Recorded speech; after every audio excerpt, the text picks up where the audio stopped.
see on ropsina tegelikult.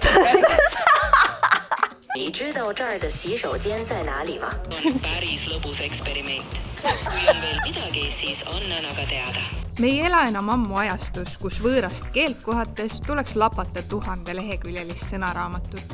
Meil on nüüd prillid, kus silme ette ilmub live tõlge kuuldust. Google Meet kõnes kuuled teise öeldud otse enda emakeelde tõlgituna. Hay un autobús cerca. There's a bus nearby. Ja võid rahulikult võõras riigis absoluutselt kõigest aru saada, sest sul on lihtsalt kõrvaklapid peas. Podivís na prapor. Vaadake lippu, ütles mulle. Kõik need futuristlikud lahendused on küll väga ägedad, aga tegelikult kasutab enamik meist tõlkimiseks endiselt ainult telefoni, läpakat või mõnd muud igapäevast seadet. Aga kas need tehnoloogiad tõesti töötavad sama hästi kui reklaamides või läheb endiselt tõlkes nii mõndagi kaduma? Kohtusime Darjaga, kelle emakeeleks on ukraina keel, ja Chao Chaoga, kelle emakeeleks on hiina keel, ning panime tänapäevase keeletõlke võimaluse proovile erinevates eksperimentides, kus nemad said toimetada enda emakeeles ja mina pidin sellest olukorrast kuidagi välja ujuma telefoniga tõlkides. Üks massidesse läinud tõlkemeetod on erinevate võõrkeelsete tekstide skanneerimine kaamera abil. Nii on levinud näiteks Jaapanis toodete poes skanneerimine, sest ilmselgelt on keele mitteoskajal seal poodides väga keeruline orienteeruda. Ma olen ise kasutanud seda küll, et Translate apiga menüüsid tõlkida. Välismaal olen kasutanud seda, toimib väga hästi. Kuna Hiinas on Google Translate'i kasutamine keelatud, siis otsustasime selles eksperimendis kasutada Baidu äppi ning proovisime sellega tõlkida Jedi restorani menüüd, kus katsime esmalt eesti ja inglisekeelsed osad kinni. Võt sellest ma saan aru, et siin on salat näiteks järgmine asi on ju.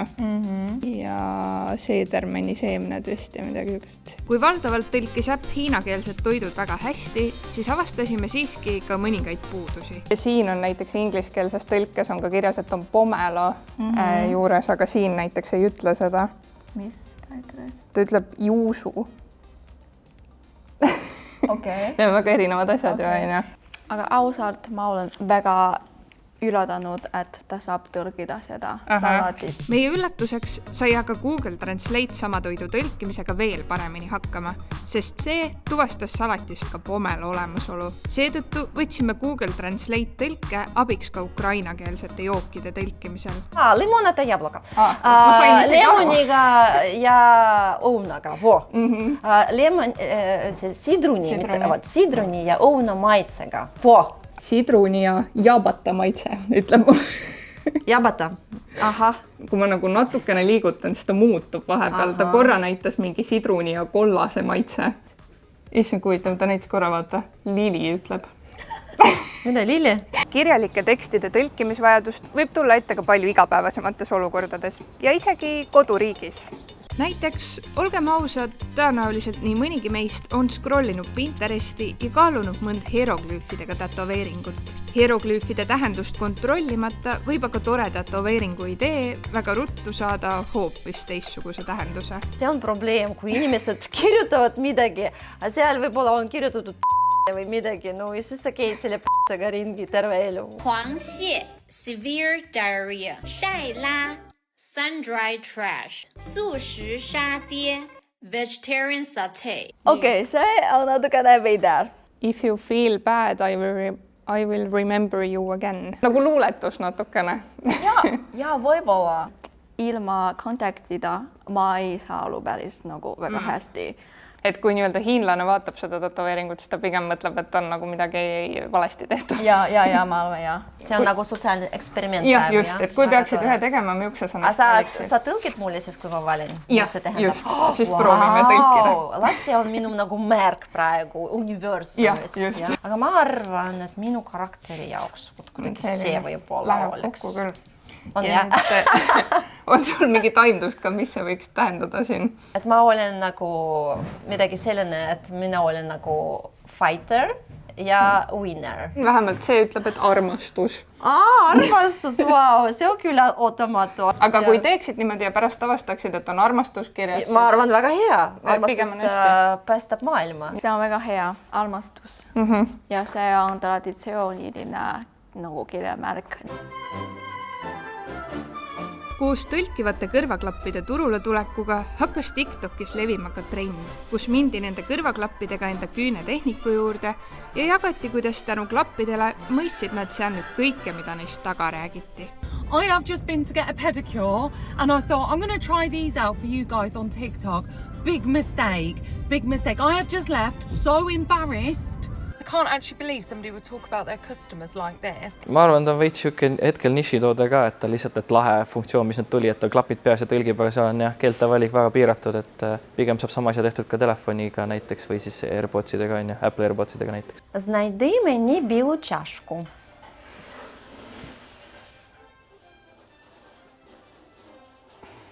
Sellest ta vist ei saanud aru, ta ütles mulle sellel teemal siis jah, sest nagu ei teed mulle piilutassi. Ma arvan, sa tahtsid, et ma annaks sulle tassi või? Jaa. Mõttest sain aru. Jaa, bilu čaška, see on valge. Valge, no võt seda ei lugenud siit üldse välja. 直走3步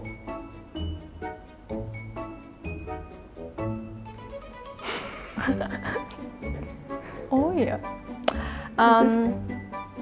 找到一个人，并且告诉他我的名字是 Lily。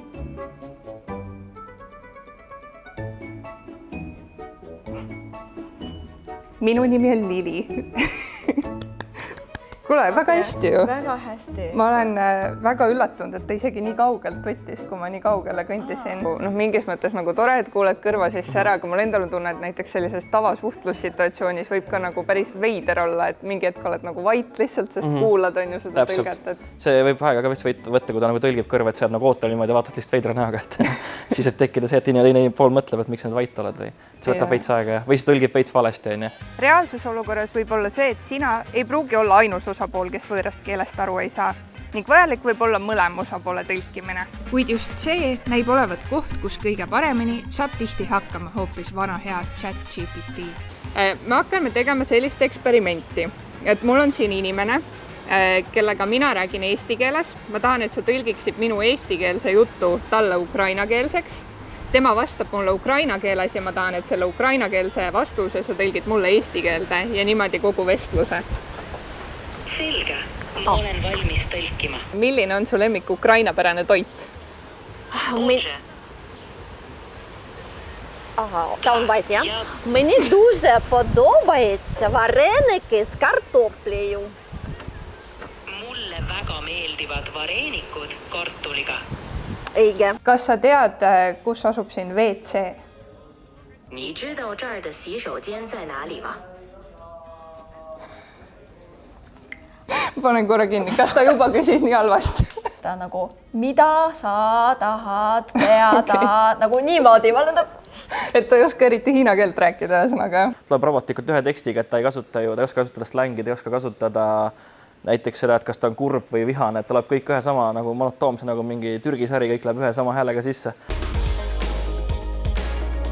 Kuigi enamik meist on harjunud keelemurega esimese asjana Google Translate'i poole pöörduma, siis otsustasime panna proovile, ehk on mõni muu rakendus tegelikkuses parem. Ning selleks valisime rakendustele väljakutseks mõned eestipärased sõnad, millega arvasime, et äpid võiksid hätta jääda. Kuidas kamaga on? Вот, а кама mitte никак. Et meil seda ei ole kindlasti. No proovi, aga ma ei usu, et ta nagu... Nii, Kit, see on kass. Proovime ühte teist äppi. No proovi, jah. Üks, mida väga soovitatakse, on AI-l põhinev mingi tiipel kama. No ja see ei anna üldse midagi. No ta vaata, ei, no ta nagu samamoodi kirjutas kama. Lihtsalt nagu kama, see on kama. Aga minimaalselt ei pakkunud kassi. Jah, tõsi, natuke parem on ju. Jaa, natukene parem läks. Ja siis kolmandaks ma tahaks proovida ChatGPT, mis võiks kõige parem. No las ta targutab. Kui pead silmas Eesti toiduainet kama, siis ukraina keeles sellel otsest vastet ei ole. Seletab väga ilusasti, mis on see? Ma ei tea, kas sa üldse tead, mida tähendab siuke sõna nagu leil? Ei tea, põhimõtteliselt kui saunas oled, vaata, siis viskad nagu leili ehk vett viskad sinna. See tegusõna või?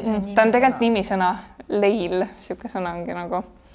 proovime, kas see selgitab sulle ära, mis see on. Ma korra või pärast paneme hiina keelde. Vaatame, mis ta ütleb sulle hiina keeles selle kohta. Kas sa siit saad midagi aru, mis see tähendab? See tähendab hommikul. Seda see ei tähendab. Alustame jälle siit Google Translate'ist. Kohukest süüakse Ukrainast?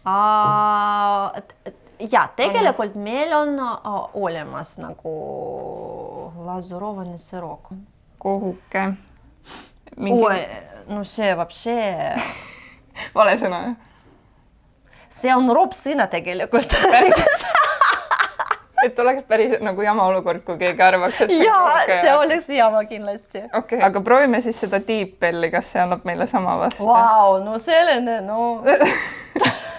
Kohuke, nii. Kas siit tuleb parem? No siin ta annab jälle... Ta annab nagu kama varianti. Kindlasti ChatGPT kindlasti ilusti praegu. Ka kohukesel ei ole ukraina keeles päris täpselt ta ütles täpselt nagu mina ütlesin, glazurovaný sirok. Okei, no aga siis siit me ikkagi saame nagu järeldada, et ChatGPT niimoodi on nagu kõige parem variant. No kindlasti, jaa. Mis see Google sulle pakkus, see on no... halb variant. Üldse ei ole variant. Noh, muidugi minu lemmik on ikka Google Translate, võtad kohe telo lahti ja kohe lükkad käima, et see on nagu automaatika varem sisse programmeeritud, et aga tegelikult on palju paremaid lahendusi ka olemas. See on vist jälle see harjumise asi. Ja harjumise asi sisse, jah, kui see on juba sees, siis on nagu kasutad seda, mida sa oskad, aga jah, kindlasti nagu asi areneb väga kiiresti. Kas ma eeldan, et te hakkate nüüd kõiki neid rakendusi ja programme igapäevaselt kasutama? Tõenäoliselt mitte. Aga see võib olla märguandeks, et võib-olla oleme me vahel liiga mugavaks muutunud, öeldes alati, et me ei oska seda keelt.